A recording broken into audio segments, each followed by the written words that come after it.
What a crazy, crazy, awesome, incredible, miraculous, spectacular life that we are all living. And my biggest wish is that we all begin to see our life the way that I see it now. I'm 55 years old, and it's taken me a long time to get to a place where I'm living in gratitude.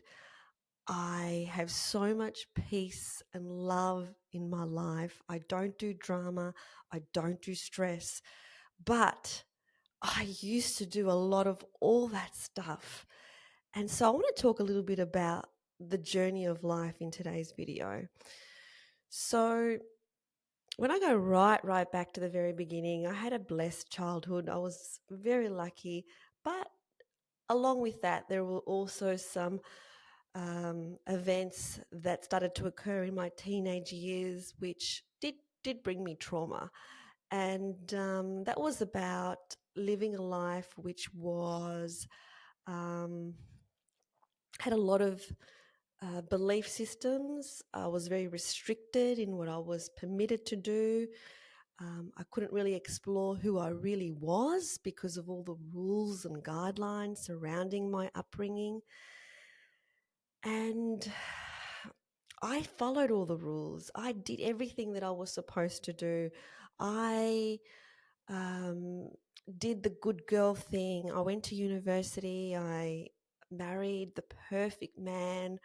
I had a child, and everything was perfect until everything went off the trajectory that I thought I was going to be on. And what actually happened was my whole life blew apart as I fell in love with another man, and I ended up divorcing my first husband. I had chronic anxiety. I found myself in depression, and my whole life turned upside down. I found myself in a blended family, which was a thing on its own. It was extremely challenging.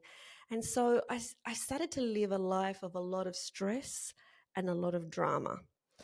And when I look back at that time, when I was in it, I didn't see it. I didn't see it that from a higher perspective, which was I was learning a lot of lessons.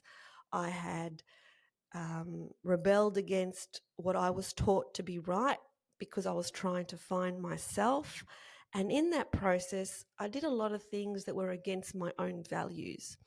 But this is what I've since learned, that you sometimes have to do that in order to work out who you really are.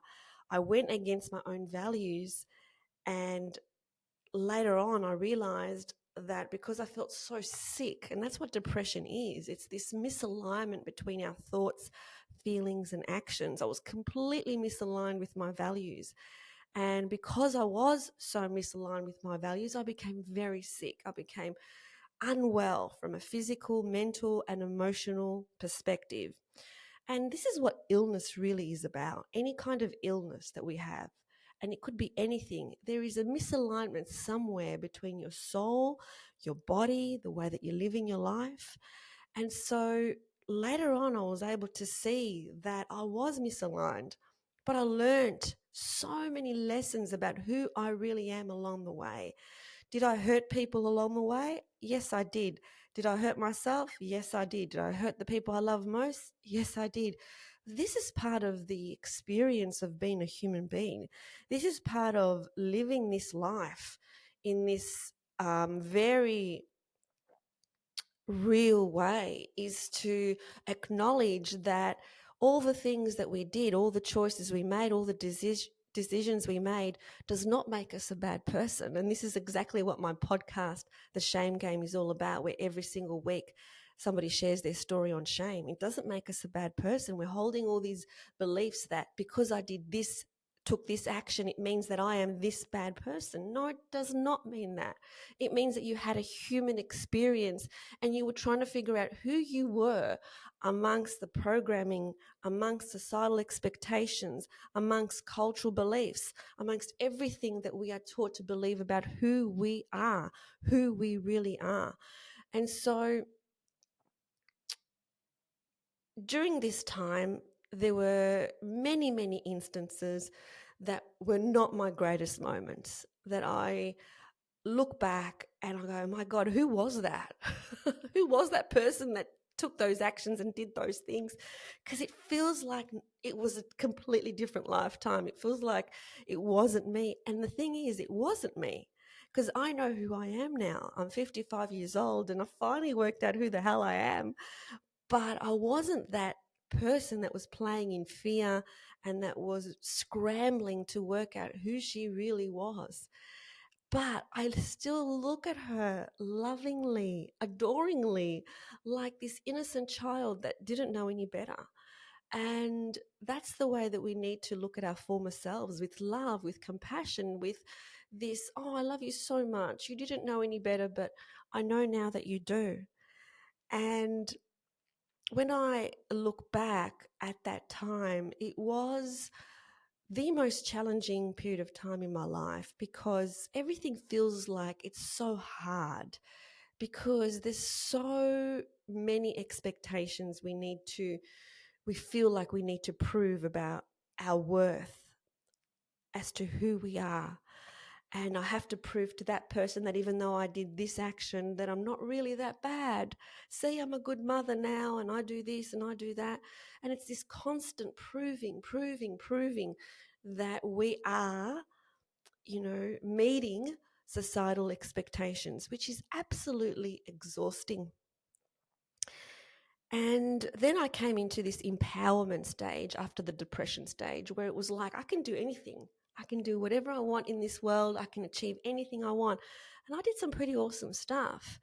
But amongst all that, I got lost with the busyness of having to do, having to prove, having to achieve, and the next thing and the next event and the next thing. And I was always blowing up my comfort zone in terms of what I considered to be comfortable, and kept on going outside the comfort zone and doing new things and new things and new things and new things. But none of those things ended up giving me the fulfillment or the approval that I thought that I needed. And that was because that approval could only come from me. And it was only very recently, about 4 months ago now, that I, in meditation, discovered this trauma that I was carrying inside my body, which related to shame for something that I had done nearly 30 years ago. And I spent half the day crying until it was released from my body and I was able to forgive myself. And that's when I started the Shame Game. That's when I started the Shame Game podcast. And the very, very first episode of the Shame Game was me talking about my shame. And every other episode is of other people talking about their shame, because I feel that we need to bring light onto our shame and understand that we all have these human experiences and that we are connected when we share our shame. We, instead of pretending that we are better than or higher than everybody else, but by sharing our shame, we're actually opening up the doors for other people to connect with us and to connect on a real human experience and a really beautiful level. And so then following the empowerment stage, I had my spiritual awakening, and that really turned my life a complete 360 degrees, whereby I saw everything from a different perspective. All this activity that I had in my life, this constant travel, this constant putting on the next event and the next event and the next event, and feeling like that my self-worth was based on how many clients I had, my self-worth was based on how many followers I had, is just an illusion. That none of that actually matters. It's all crap. It's all bullshit. That the only thing that matters is relationships. And I've always known that. And I've always known that about relationships. I've always valued my relationships and given a lot of love towards the people that are close to me in my life. But at the same time, I would run myself ragged from all the activity, so much so that when I stopped the activity, it was a long time of healing and allowing myself to not feel guilty when I rested, and to allow myself to let go of all those beliefs that I was hanging on to. So during my spiritual awakening, it was very much of a looking at myself from a completely different perspective, understanding that every single bit of stress in my life was created by me, understanding that it didn't have to be that way, and that I could change things the moment I decided to, in an instant. And it's from that experience that I've written my second book called The Ego Exposed. Sorry, The Exposed Ego. I've only done the first draft.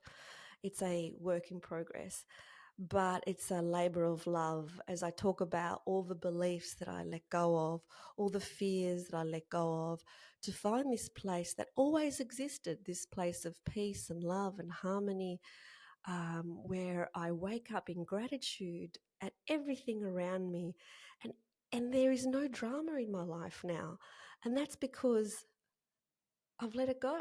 I'm not playing in the drama anymore. If I want to, I can play in the drama, but I don't. I recognize it now as something that was created by me. So everything that's going on in your life is created by you. And whilst you think that the drama is created by other people, you will always be stuck in the drama. And it's about every single challenge that you experience for that to be part of the human experience, and to see it as the human experience, as opposed to, oh my God, this is life or death. This could mean this. And we put so much emphasis on outcomes and achieving and buying and getting and living in a certain way that we forget who we really are at our core, at our essence. And so what this channel is all about my observations and perspective of life as I move through it. Because I don't have all the answers. Nobody does. Nobody has all the answers. But there's a hell of a lot that I've learned along the way. And one of the most important things that I've learned along the way is that always to be guided by what's going on here, which is my heart, not my head. And that the answer to everything always goes back to love. It always goes back to opening your heart. It always goes back to compassion for self and compassion for others. That there is only one truth in this world. And I can just feel it now. I can feel the truth. It's the truth of love. It's the only truth that matters, is how much love we hold for ourselves and how much love we hold for the people around us.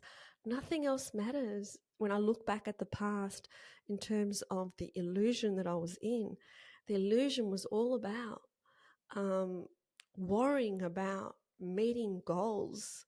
I don't have any goals now. It's liberating. There's so much freedom in not having goals, in not having that I have to have X amount of followers, that I have to have these workshops and these events, and I have to sell this amount of tickets, and I have to earn this amount of money, because, oh my God, woe is me if I don't earn that money. It's like, what a absolute illusion that I was living. None of that matters. At the end of the day, when we leave this earth and we're ready to go into the next one, it won't matter. What will matter is how close you stay to your heart's truth. What will matter is how you treated yourself and others. What will matter is how much presence you had and gratitude in the present moment. What will matter is when you're speaking to someone, are you really, really, really listening? Are you really listening? Or are you eager to tell them about what's going on with you? That's what really matters.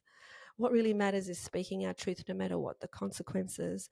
What really matters is speaking our truth even when it wasn't our greatest moment. What really matters is admitting to everything that we have done that wasn't our greatest moments, because we're human. We're not on a pedestal. And this is what we do as people, is we put people on pedestals and then we cancel them because we find out they're human. I mean, how ridiculous is that? We do that with celebrities, where we put them on pedestals. Oh my goodness, this person is so fantastic. They've got millions of followers. They're the best person ever. And then they do something that's very human, and then we cancel them and like they're the worst person ever. When really all along they were no better and they're no worse than you. That everybody is the same, and that we have to start seeing as everybody as the same. The people that we have in our prisons, the people um, that we look down on, like what right do we have to look down on anyone when they are doing the best they can with whatever experiences they had? And this is not to say, well, we can just justify anybody's poor behavior, but it is about seeing that behavior as just part of the human experience, and it's part of their soul's journey and part of their learnings. No one is better than you. No one is lower than you. We are all equal. We're all here to experience life in a different way so that we can actually grow as people, as souls, so that by the end of this lifetime, we've learned so many lessons that we can take on to the next lifetime. And so this is what this channel is going to be about. I'm going to be getting on regularly and just speaking about my truth, because my truth has given me so much peace. I am more at peace now than I've ever been, and nothing's changed except my perspective. It's not because all of a sudden I've got $1 million in my bank account. It's not because anything miraculous has happened to me, except that I see the miraculous in everything. And so that is what I want to share with you on this channel. So please subscribe and please leave me your comments. Anything at all that you would like me to speak on, I'd be very, very, very happy to speak on it.